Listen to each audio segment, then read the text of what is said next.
Urgent Kazakhstan now supports Kyiv. Tokayev has seriously betrayed Putin. Russian weapons are pouring into Ukraine like a river. Shock, our weapons have undermined Russia's might.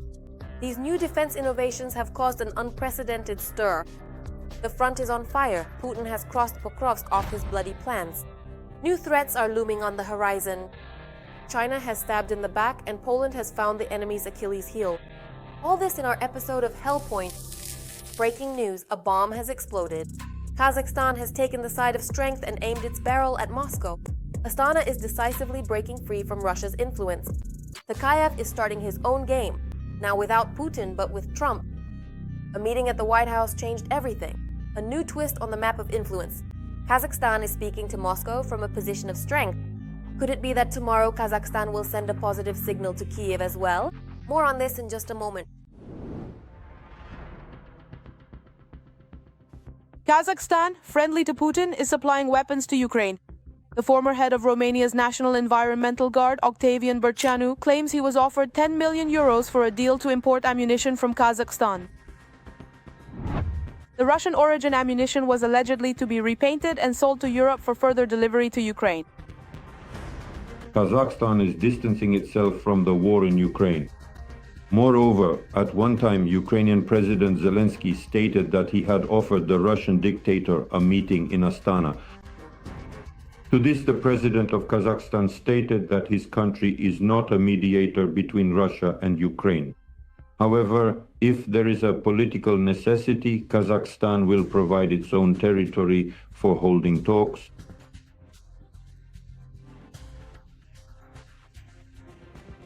According to Bershan, he reported the offer to the criminal prosecution authorities and the National Anti-Corruption Directorate. At the same time, there was allegedly talk about another matter, the opening of a weapons or a modern ammunition factory located on the territory of Romania. These are primarily the USA, Russia, and China.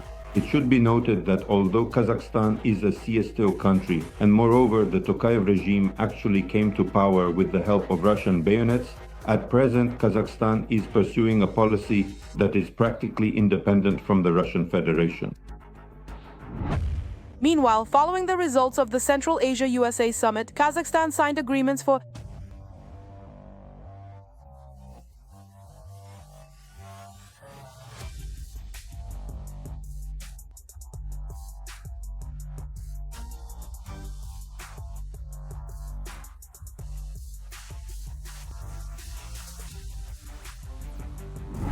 The president of Kazakhstan believes that the current U.S. leadership has a greater understanding of the significance of Central Asia.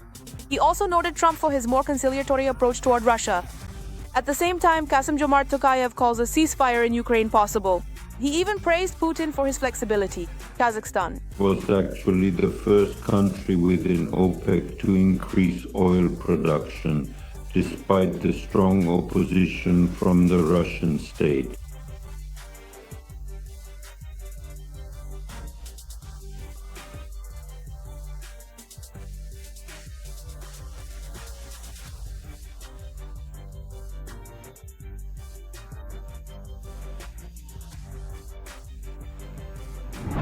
to maintain relations with both Russia and the United States by adopting a strategy of keeping silent about the war.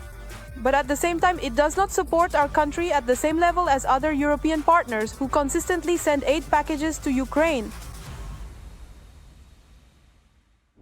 Right now, Ukraine is once again astonishing the world. Our actions are making the Kremlin nervously gasp for air.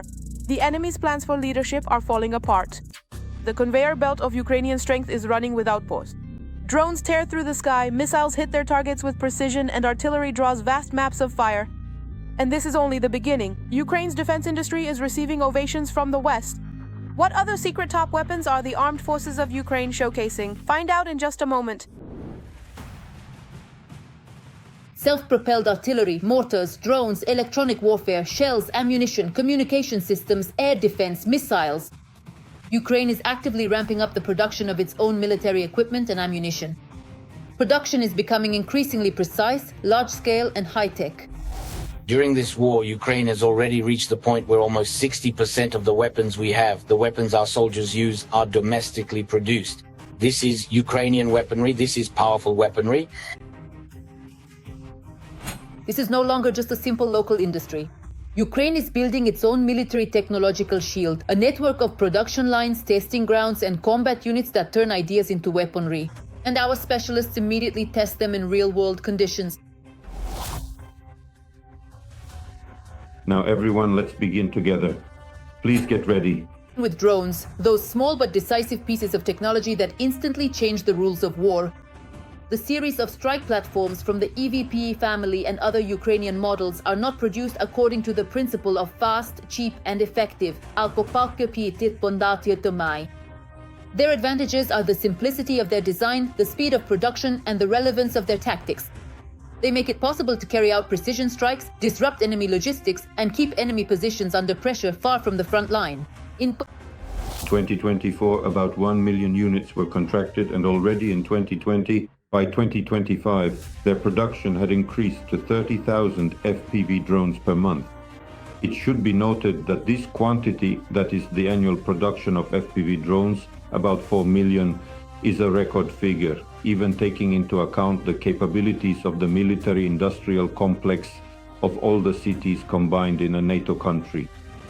In other words, what we're talking about is that at this moment, the Ukrainian Ukroboronprom, thank you, it is producing an unprecedented number of unmanned aerial vehicles.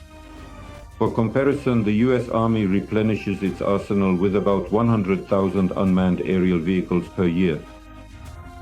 The Ukrainian defense industry, I want to emphasize again, produces up to 4 million drones. The technological and production recipe is simple. Composite fuselages, 3D printed wings, inexpensive components, and open navigation solutions. All of this makes it possible to produce working platforms in batches, but you can't cut costs on electronics. Navigation and guidance systems make drones resistant to Russian electronic warfare. Otherwise, mass waves of launches won't break through the enemy's dense defenses.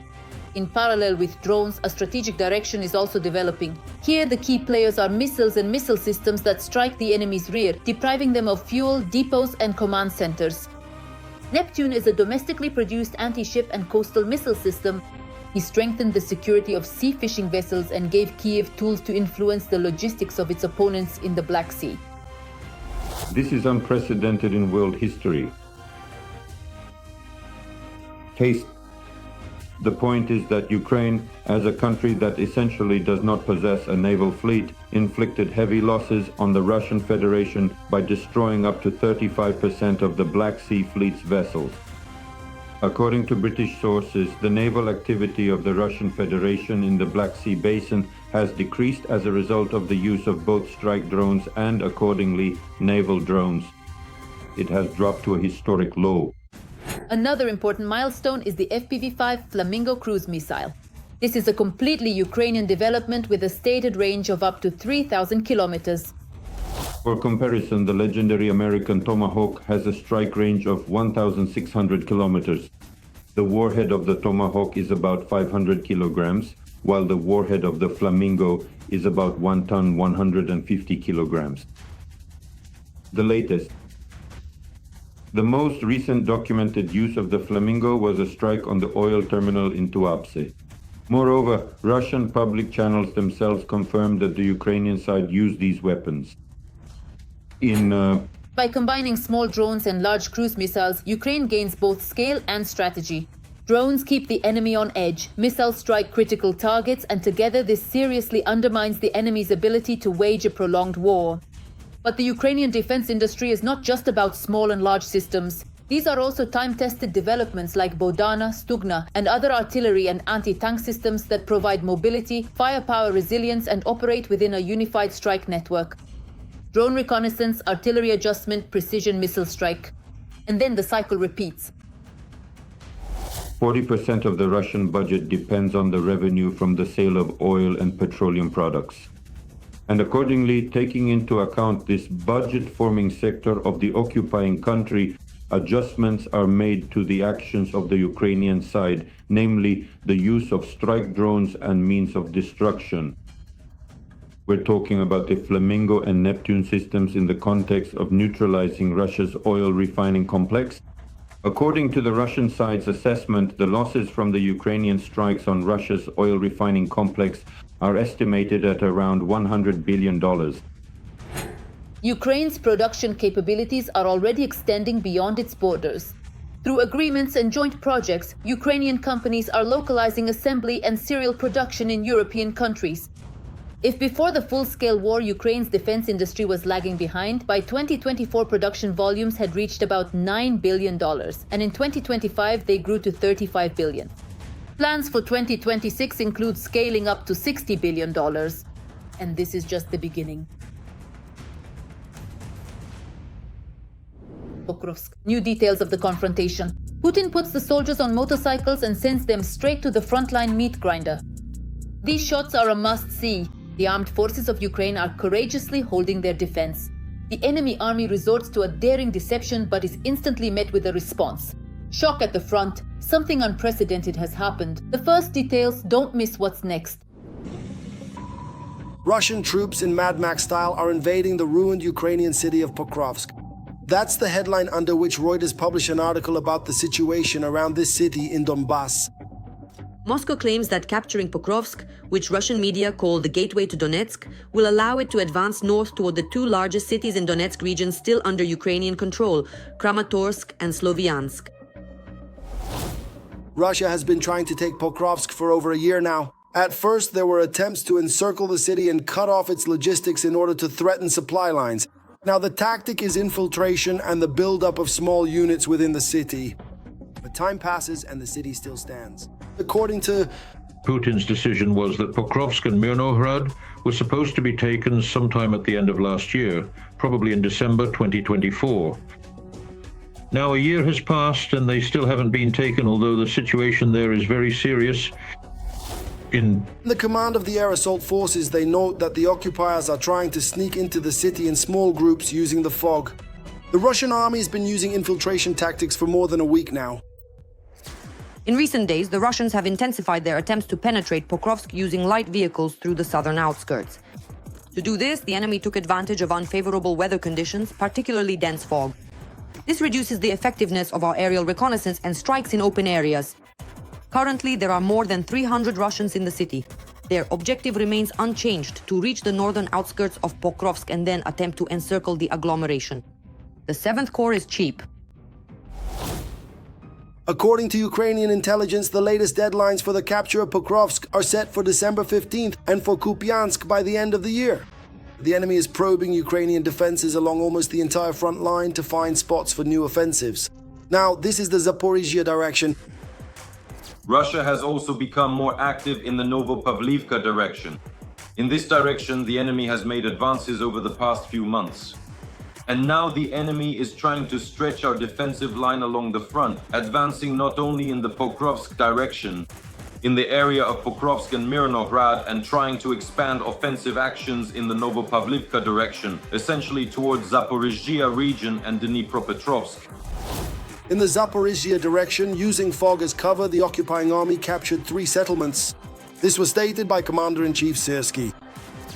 The situation has significantly worsened in the Oleksandrivka and Huliaipol directions, where the enemy, taking advantage of their overwhelming superiority in manpower and equipment during fierce fighting, advanced and captured 3 settlements. Oleksandr Syrsky, Commander-in-Chief of the Armed Forces of Ukraine.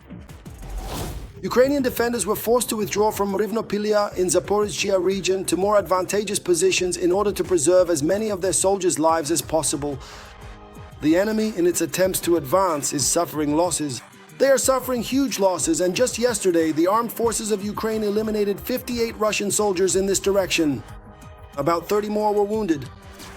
As a result of comprehensive fire damage to our positions in the Rivnopilya area and in order to preserve the lives of personnel, Ukrainian units moved to more advantageous positions. The enemy's advance has been stopped. Actions are ongoing to block and comprehensively strike them. Fierce fighting also continues in other sectors along the line of contact in these directions. The defense forces of southern Ukraine. About 500 to 600 shellings and the use of up to 2,000 munitions. As a result of this fire impact, all positions and all shelters in some settlements were effectively destroyed or ruined. The enemy is now trying to bring in consolidation groups, but the defense forces are striking them and preventing them from gaining a foothold in these settlements. The armed forces of Ukraine continue to inflict significant losses on the enemy in manpower and equipment simultaneously, destroying its offensive potential in rear areas. China is urgently stepping onto the stage. The Celestial Empire is no longer playing a secondary role. Moscow is gradually coming under Beijing's control. Xi Jinping is actively getting closer to Trump while simultaneously distancing himself from Putin. This shift in the balance of power could prove decisive. The Kremlin is losing its economic and political support, and former allies are taking advantage of the moment. Has the moment of truth arrived? We'll talk about this in just a moment. The collapse of Putin's empire. Russia has ceased to be a center of influence and power. There's no need to be afraid. Whoever starts to panic will lose everything right away. But it's absolutely necessary to understand what might happen. The numbers won't really change the situation because the invasion of Ukraine has become not just a military but also a geopolitical suicide for the Kremlin.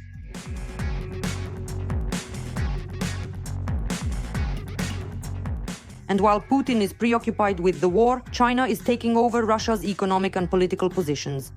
From the Caucasus to the Caspian Sea. Simply put, Moscow is losing influence in places where it was considered a leading player for decades. For China, this is an opportunity to strengthen its position in the region and to continue both its political and economic projects. And China is taking full advantage of this. In fact, this doesn't only apply to... We see similar trends in Central Asia, as well as on the African continent and in Latin America. The countries of Central Asia have already stopped viewing Moscow as a key center, since it has become clear that Russia is not only weakened by sanctions and isolation, but is also turning into a toxic partner. Many of them articulate this position as a policy of multi-vectorism, but under this guise, they are really demonstrating their understanding of global processes and the uncertainty of Russia's ability to maintain its previous status as a hegemon in these regions. That is why today the main struggle here is over who can offer better conditions to all these countries and who will become their primary ally. Since the launch of the Belt and Road Initiative, China has been expanding step by step its influence in Central Asia. It is funding roads, railway hubs, pipelines, and more, turning the region into a new transit bridge between Asia and Europe, bypassing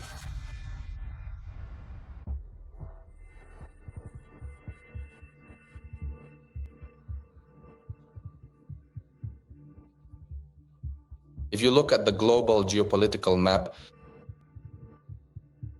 the trends for Putin and for Russia are very discouraging.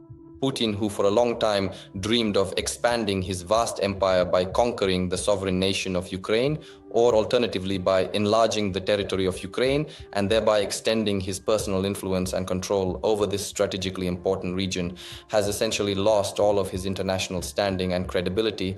He has gone from being regarded as a major global player on the world stage to being seen merely as a regional dictator with limited power and influence. In 2024, China's trade with Kazakhstan, Uzbekistan, Tajikistan, and Kyrgyzstan amounted to almost $95 billion. This is more than double the Russian figure. Basically, this is China's fundamental strategy, economic, and consequently, political expansion. Therefore, as we know, according to the laws of equilibrium, where something is lost, something else is inevitably added, and of course, this affects Russian influence. It is being pushed out very quickly both in Central Asia and in other regions, which allows China not only to expand its influence, but also to sell its goods, to influence regimes, and to strengthen its international position and coalition. The eastern regions of Russia are also in the crosshairs of the Celestial Empire. According to economic experts' forecasts, the volume of Chinese investment in the region could reach 1 trillion rubles in 2025. Thus, the Kremlin risks losing control over 40% of its own territory. The loss of influence by Russia essentially means a strengthening and further rise of China as a global player and as one of the main centers of global political gravity and influence. As for the future prospects, they really do not look bright or promising for Russia. Yet another blow to the Russian Federation from the Celestial Empire. Chinese oil refiners have begun to refuse purchases of Russian oil after the US and other Western countries imposed sanctions against Russia's leading producers and some of their clients. At the same time, the US is also stepping up its presence in Central Asia, seeking to reshape its partnership with the region and limit Chinese-Russian influence.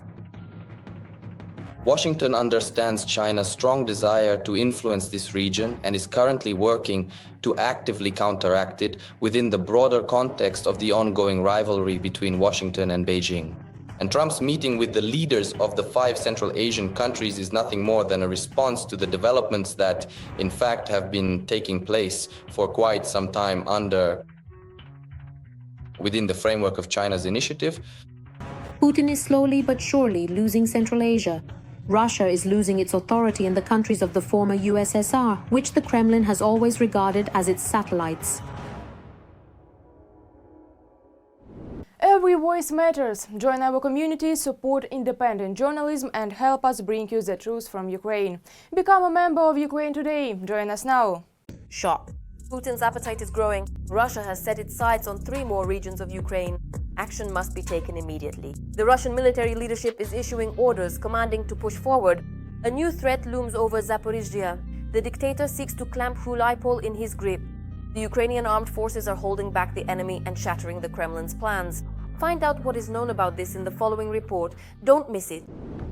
In addition to the regions already occupied, the Russians want to seize the Kharkiv, Mykolaiv and Odessa regions from Ukraine.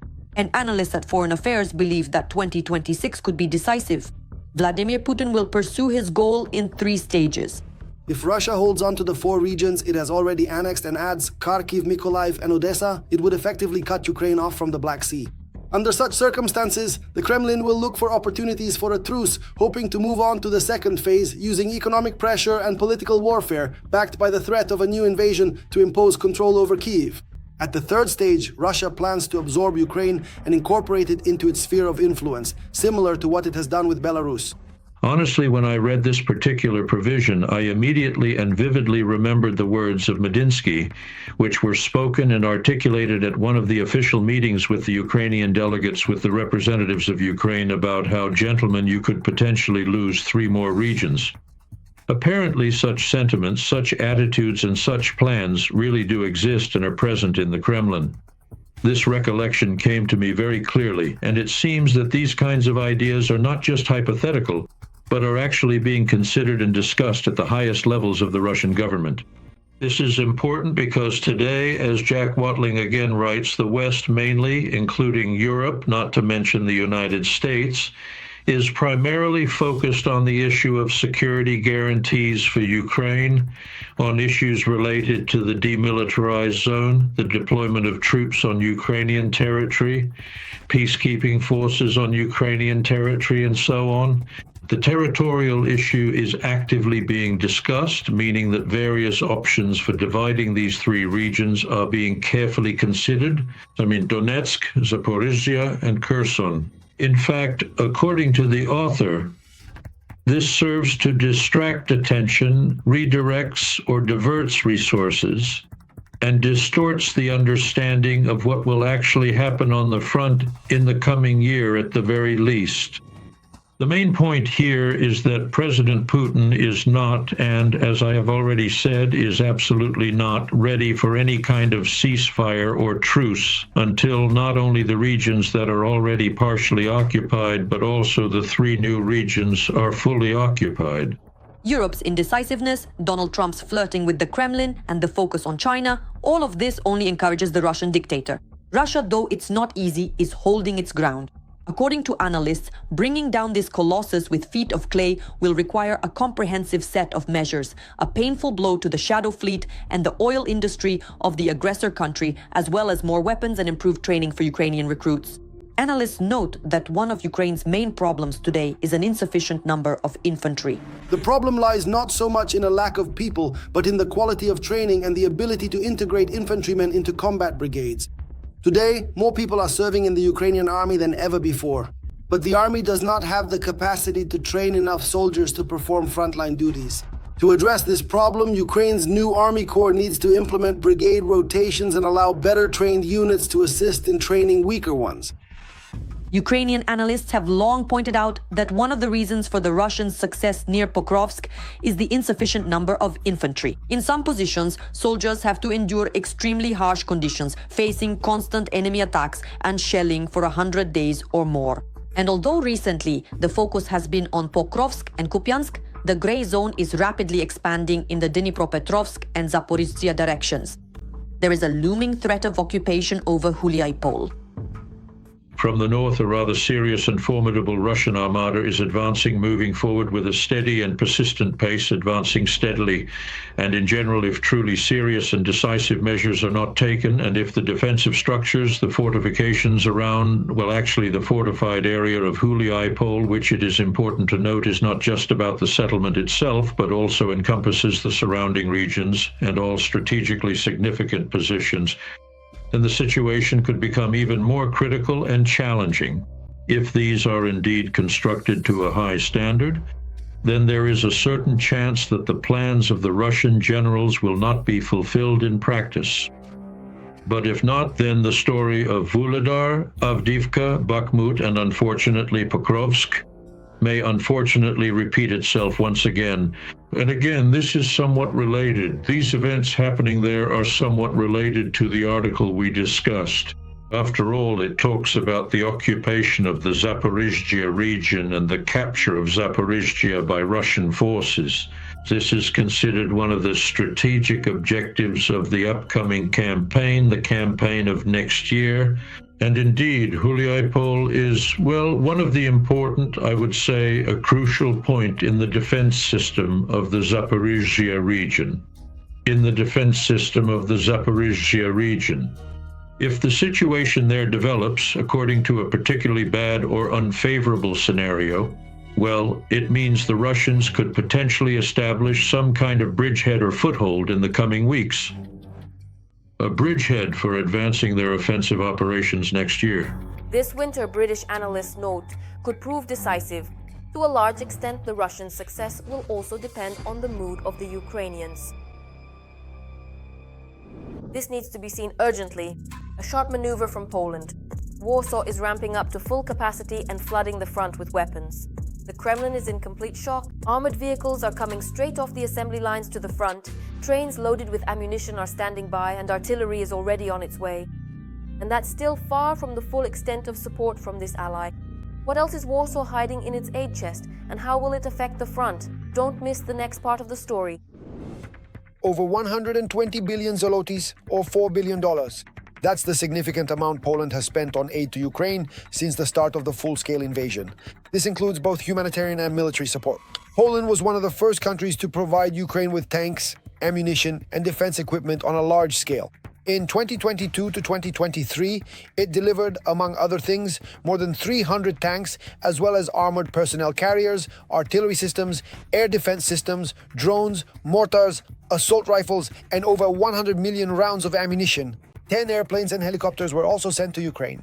In 2022 to 2024, Poland provided Ukraine with 47 military aid packages.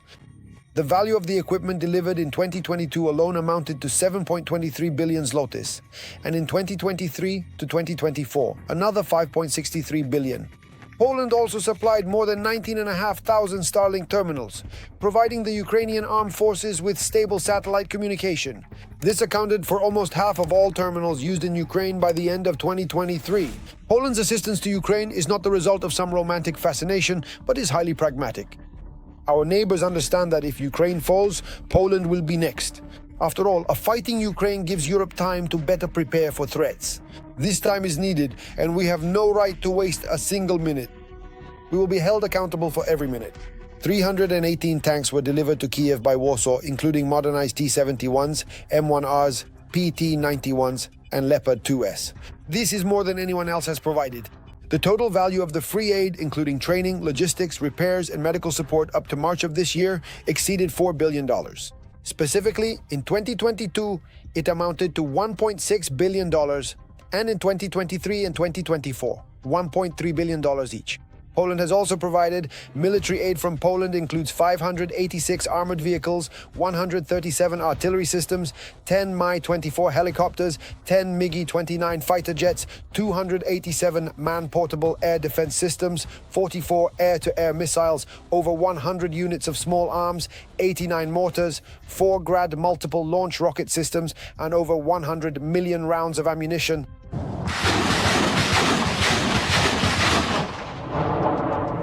In addition to gratuitous aid, in just 2022 and 2023, Ukraine purchased weapons from Poland worth more than 2.2 billion euros. The largest contract was the agreement for 56 Krab self-propelled howitzers. Of these, 36 have already been delivered. The countries are establishing joint production of weapons and equipment. The parties have agreed on the joint production of 125mm tank ammunition. There are also plans for joint production of other weapons and military equipment, including the establishment of Polish company manufacturing facilities in Ukraine. It is necessary to mobilize the industry. Polish and Ukrainian industries should make joint investments not only during the war, but also to develop their deterrence potential. These initiatives are very much needed. It is also very important for us to improve economic relations. We support Ukraine. Poland has become the main hub for supplying weapons to Ukraine. Also, during the war, more than 30,000 Ukrainian soldiers have undergone training on the territory of the country. With each year of the war, Poland's assistance and cooperation with Ukraine only grows stronger. That's all from me for now. This was me, Darina Hutsakalo. Even more scorching news in our next episode. And in the meantime, don't forget to subscribe and hit the like button. See you!